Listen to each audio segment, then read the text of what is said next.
children. This is Mr. Moorhead coming to you live from Moorhead Studios in soggy, rainy, flooded Garner, North Carolina. I hope you all are very dry today. At any rate, we're moving on to our new lesson, and it's Martin Luther Part 1. A couple things I want to talk about before I get into this lesson. We're going to talk about religion, specifically Christianity. Now, 7th grade is a more Western civilization class. We cover Europe primarily, but we talk about a few other places, but primarily it is Europe. This is a big event within Christianity, what we're going to talk about, and a very important person. Now, there is a misconception that in school you can't talk about religion. Yes, we can talk about religion. This is a historical event, and we're covering it from a historical perspective. Like, I'm not asking you to change your personal beliefs.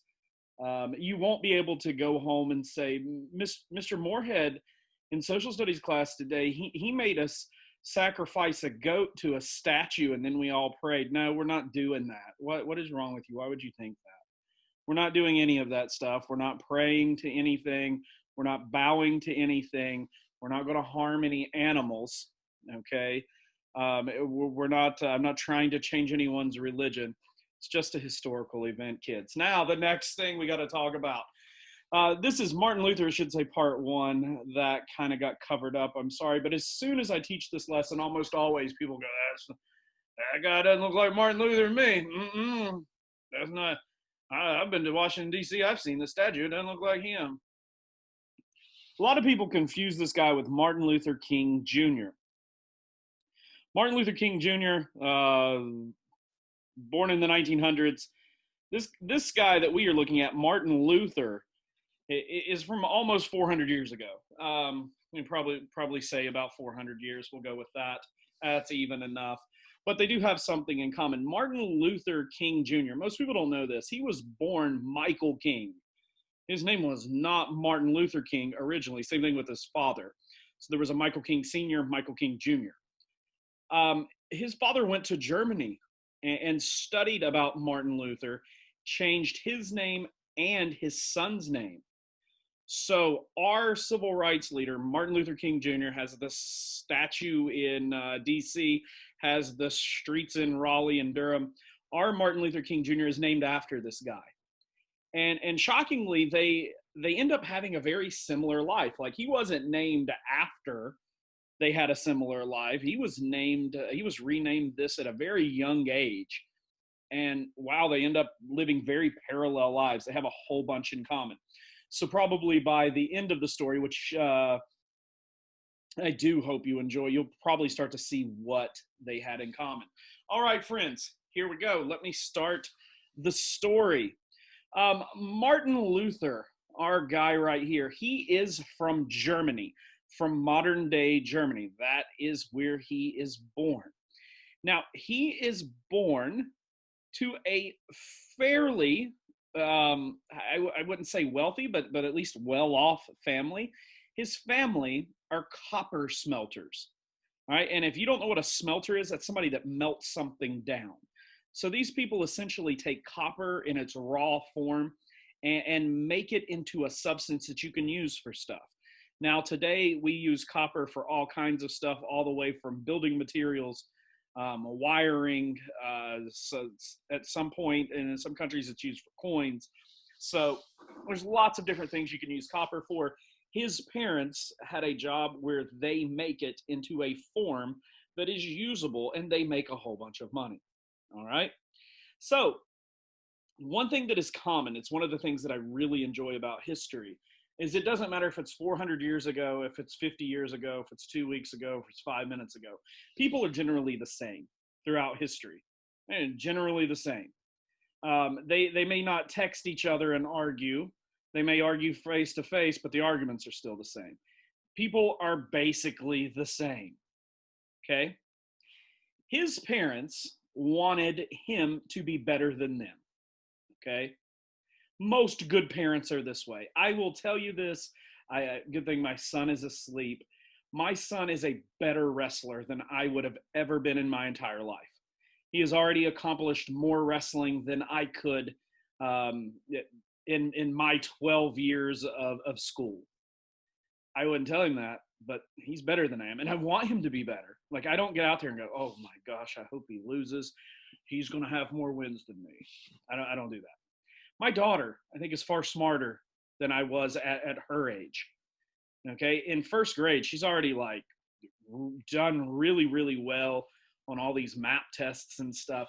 Guys, in first grade, I was still picking my nose and could barely tie my shoe. I would like tie them together, like both shoes together, and then I couldn't walk. So I had lots of problems. So at any rate, I don't look at my daughter's test scores and go, oh my gosh, I hope you better fail that next test. You're making your daddy look bad. No. I want you to do the absolute best you can. Be the best kid you can be. His parents are the same way. Now, even though they have good jobs, they want him to have a better job. And strangely enough, 400 years ago, like the ideal job is the same that it is today. Most people want their kids to grow up to be doctors or lawyers. All right, doctors or lawyers, doctors or lawyers, doctors or lawyers. Same thing 400 years ago. We have a lawyer in the family. As a teacher, I make more money than they do. But once that person says, oh, I'm a lawyer, everybody's like, oh, wow, you must be super rich. Like, it's a job that takes a lot of schooling, and it's pretty well respected. Same thing with being a doctor. They want him to be a lawyer. Now, I will tell you something else about his parents. And I mentioned this. I've mentioned it before. I'll mention it again. If you judge people in history by the way we act right now, all of these people will be horrible people, all of them. All right. I give the story of my mom's car when I was little. Past the back seat, there was a flat area that ran all the way from the back seat, the top of the back seat, to the back windshield. And when I was little, I'm saying 3 or 4, that's where I rode. And if you rode down the street, you could look over, and if any other car that was kind of like my mom's, you'd see a little kid riding right there. I'm riding a car seat. Now, if that were to happen today and a police officer saw that, I'm sure the lady or parent, the guy, the dad, would get pulled over, would be ticketed, may even lose the kid. Now, my mom's not a bad mom. My mom's a pretty good mom. But that's just what people did like almost 40 years ago. Well, it is 40 years ago. I'm going to be honest, kids. It's over 40 years. I'm sad about that. That's just what people did. All right. They didn't think anything about it. Wear a helmet when you rode on a bicycle? Nope. All right. Didn't do that. Never seen that. So nonetheless, the reason why I mention this is, again, if you look in the past, and I'm talking about Martin Luther's parents, he wrote about this, and he wrote about this at an older age. So that means it's stuck in his memory. By our standards, and probably by their standards back then, his parents were abusive. Now, when I was little, you got more spankings than kids get today. A lot of you guys have timeout. My dad had something similar to timeout called knockout. You act up, he'll knock you out. But I got spanked as a little kid. My brothers did. I don't think it was abuse. I just think that's just what parents did.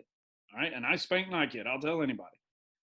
All right. But Martin Luther, it was different. Like, even by their standards, like, those people would have thought he was abused as well.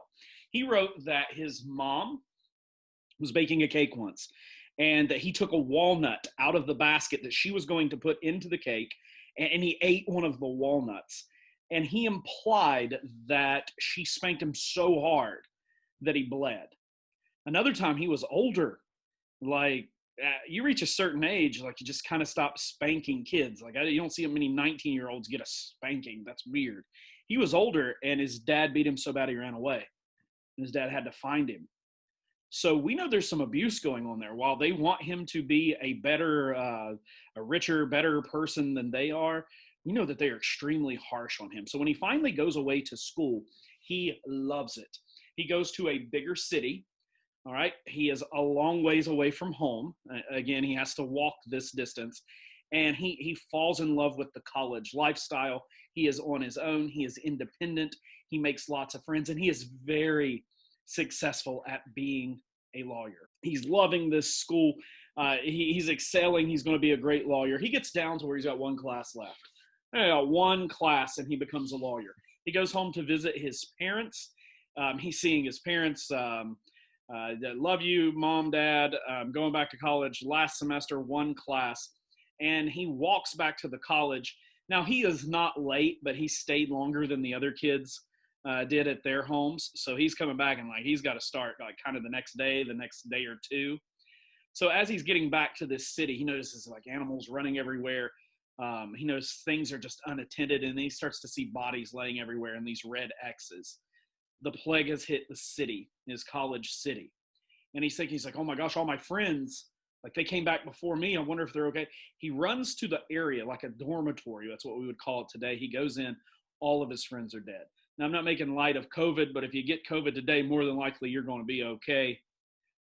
Back then, if you got the plague, more than likely you're going to die. All right. So very, very serious. All of his friends are dead. He can't stay in the city. It's already late. He starts running back home.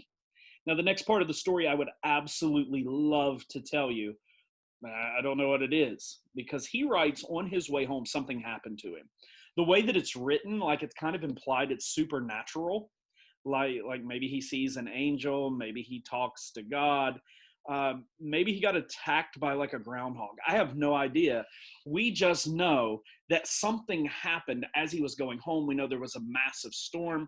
He makes it home and he tells his dad, Dad, I had something happen on the way home. What happened? I can't tell you, but I don't want to be a lawyer anymore. And his dad is furious about this, and probably rightfully so. You don't have to be an abusive father to think that's a bad idea. He's got one more class. They've paid all of this money. He could have decided years ago not to do this. Why did you wait to the last class? So he says, son, what are you going to do? And he says, I'm going to be a priest. And he says, son, you're throwing your life away. Little did his dad know, his son, Martin Luther, is going to be one of the more famous people in history. Now, when Martin Luther becomes a priest, he doesn't kind of become a priest. Like when my daughter goes into the pool, like she'll run over and dip her toe in and go, and then she'll put like her whole ankle in and then she'll run around. And it takes a while, and eventually she gets in the pool. My son will run, strip down to the last part of his bathing suit. That's all he is wearing. That last part of the bathing suit, he's thrown the towel off, thrown the shirt off. He yells the words cannonball and then jumps in the deepest part. That's kind of how Martin Luther became a priest. He goes to a monastic order. He becomes a monk. And he doesn't become any type of monk. These monks are hardcore. Like these are the monks that you see chant and they pray all day long. You can see right up here, they have this funky haircut. This is where they shave the top of the head. You can see right there. So they wear this part around their head. It's to replicate the crowns that were around Christ's head during the crown of thorns during Christ's crucifixion. These guys wear very uncomfortable robes. Like these robes make them itch. It's intentional. They believe pain brings them closer to God. They like whip themselves, and I don't mean like they spank, like you're a bad boy, like they get a spanking. No, like with leather like straps, kind of like Indiana Jones whip. That's kind of what I'm thinking about. If these guys were to pull their robe down just a little bit, you'd see their backs all scarred up. Like this is the type of whipping that causes stitches. Another time he almost dies here.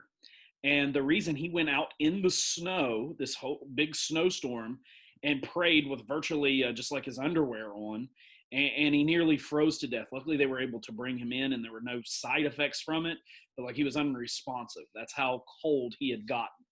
So nonetheless, he is in this monastic order, and like he's doing really well. Now, he is going to win the priest's equivalent of the Super Bowl. He is chosen to go to Rome. And for a Catholic priest, he's a Catholic priest. Catholicism is pretty much the only game in town. All right, they don't have Baptist, Methodist, they don't have all that. All right, there's Catholicism, and then there's Orthodox on the opposite side of Europe. So nonetheless, he is a Catholic priest. He has won a chance. He is going to represent the monastery. He is going to go to Rome. This is like heaven on earth. It's the capital of the Catholic Church. So he is going to go with several other people. They walk there. And one of his first jobs there is to give a sermon. Like he's going to like preach to priests. And only a few minutes into his sermon, someone yells from the back, can you hurry up? We've got other things to do. And then he noticed how much of what goes on in Rome involves banking and collecting money. and Rome has an army, and they have to furnish the army, and they're looking at like other places to potentially take over. And he's like, wow, this isn't like, this is the capital of the church, but it's not really even a church. It's like a country. He is super disappointed by this. And I'm sure everyone here has gone somewhere. Like, I remember my parents took me to this theme park, and it was horrible. It wasn't any fun at all. I was completely disappointed in that theme park. That's how he was in Rome. Like, he's disappointed. It's not what he expected. Now, he will receive a message sometime later that he has to come back to Germany, and he's going to teach a class on the Bible. Now, I'm going to throw this out there that it would not have been unusual, even for a priest 400 years ago, not to have read the Bible all the way through. They might have read parts of it, but they haven't read it all the way through. They haven't read like parts on their own. And there is a reason for this. Bibles back then, for the most part, were handwritten. Like, you might go to a church and they've got one Bible. The next thing, he is German. There's no Bibles written in German. They are written in Latin. So even lots of people in Italy, like, Latin is an ancient language. Like, they couldn't read what's in there. Even though they can read in their language, they can't read it in Latin. So at any rate, we have a lot of priests, they can't read the Bible, haven't read it all the way through. He begins studying the Bible in order to teach this class, the same way that I study up on these stories before I teach them. And as he's reading, he really begins to object to a practice. Now, this is a practice he sees everywhere. And the more he reads and the more he studies and the more he teaches, he's like, wow, this is wrong. And here is the practice, guys. The practice, if we look in this picture, the very first question that I asked you was like, who decides if you go to heaven, if that's what you believe in?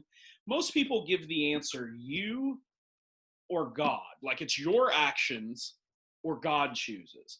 Like, people back then would have had a completely different answer. They would have said probably the priest. And here is the reason. Because if you sinned back then, and in Christianity, they believe everybody sins, you had to actually go to the priest, pay money, and then they gave you this little paper. You can see it down here. It's an indulgence.